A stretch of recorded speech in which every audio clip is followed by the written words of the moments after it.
Happy Saturday, you guys. I've got my drink. You should get one too, because today we're talking about micro-investing, how to get started, which platforms you should not be using, and which ones you might want to check out.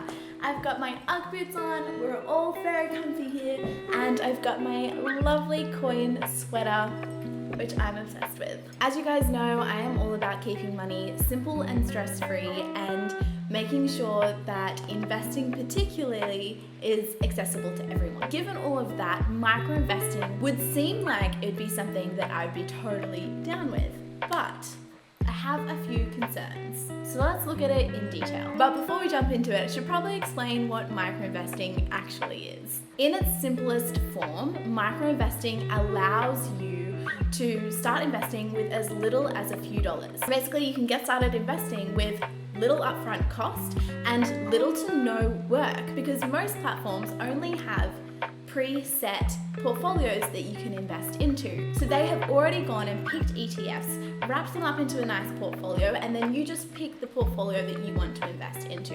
So really, you don't have to do much of the hard legwork yourself. So from this perspective, micro-investing seems like an awesome option. All you have to do is pick which preset portfolio you want to invest into, depending on your risk tolerance. So normally they'll have a few different options, and they'll vary depending on how risky the portfolio is and also the theme of the portfolio. So there might be like a sustainable portfolio or a tech portfolio. So again, this will really come down to the platform that you pick as to what's available to you. Generally speaking, the longer that you plan to have your money invested, the more aggressive or the more risky you can be with your investing. So if you are planning on taking a really long-term stance, like 20 years invested, you could potentially be taking on the riskiest portfolio. This is what I would personally do, but this video and any of the videos here on the channel is not financial advice.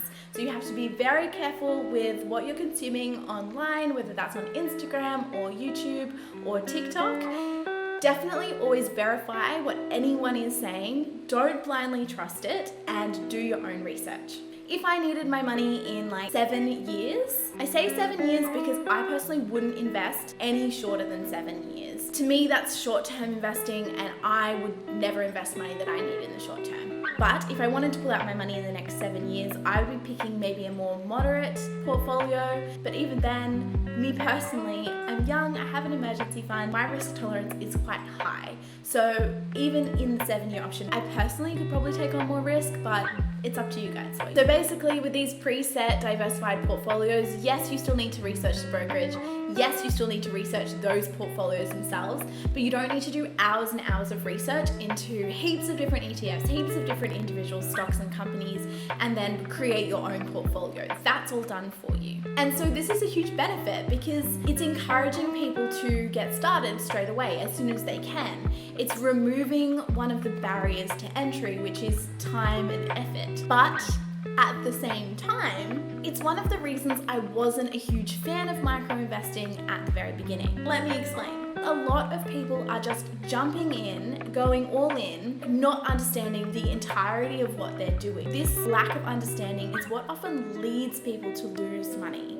It's what leads people to panic sell when the market suddenly takes a downturn, because they put all of their savings into their micro-investing platform and then they need that money next year, but suddenly the markets have taken a dive. It can be really risky and dangerous going into an investing strategy without having done much research.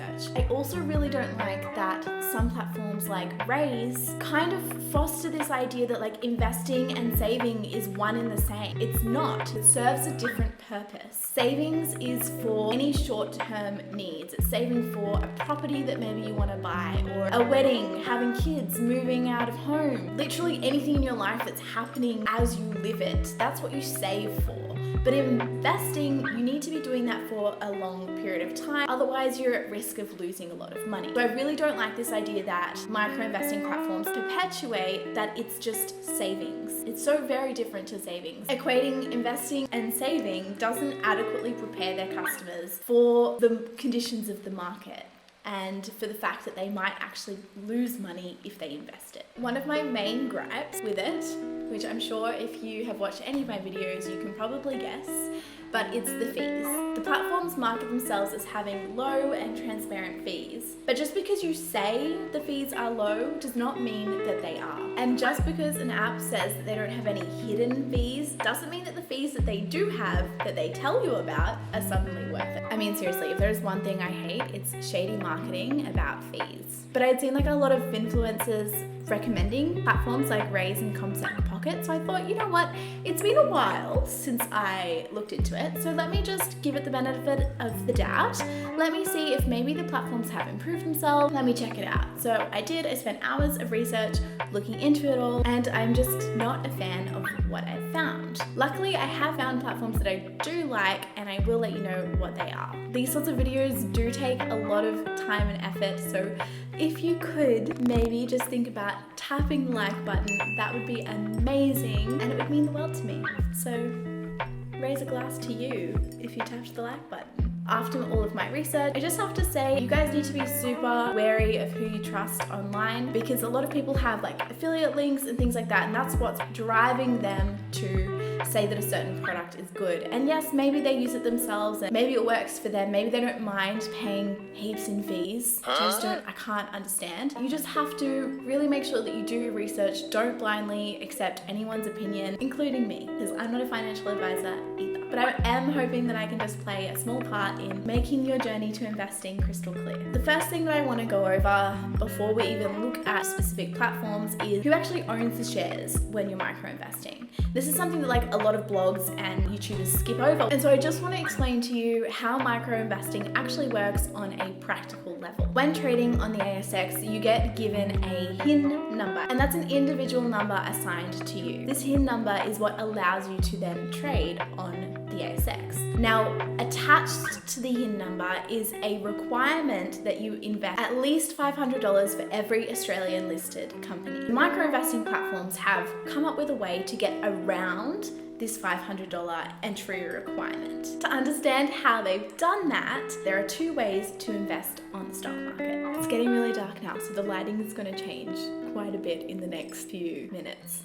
Bear with me. The first way is through what we call a CHESS-sponsored brokerage. You are investing directly with your own individual HIN number, which means that you are the legal owner of your shares. And the second way is to invest via a custodian model. And so it is in the second method that micro-investing comes in. Instead of every single individual customer getting their own HIN number, the brokerage just gets one HIN number and uses that to buy all of the shares on behalf of all of their different customers. The custodian looks after them for you. You are entitled to the benefit of those shares, but you are not the legal owner of those shares. So what the brokerage does is buy the shares, and then they distribute partial ownership of those shares to each of the investors in proportion to how much they invested. So if the investor only invested $5, then they'd only be assigned $5 worth of a share. And this little portion of the share will be held by the custodian on behalf of the investor. This allows the investor to only pay what they can afford. But what's important to note is that the investor will only have beneficial ownership of the share. They will not have legal ownership of the share. The custodian model is contentious, and some people are worried, and rightly so, that as they don't have legal ownership of the share, what happens when the brokerage or the custodian themselves liquidates? It might seem like an unlikely scenario, but it does happen. But we will go over the pros and cons of using a custodian model versus a CHESS-sponsored brokerage in another video, because there's a lot to unpack. But basically, it's important to know who you're dealing with, who the custodian actually is before deciding to invest your money. So all in all, micro-investing is a really great way to get started with investing. It allows you to build those habits that are so crucial in winning with money. Micro-investing is based on the principle that you should always invest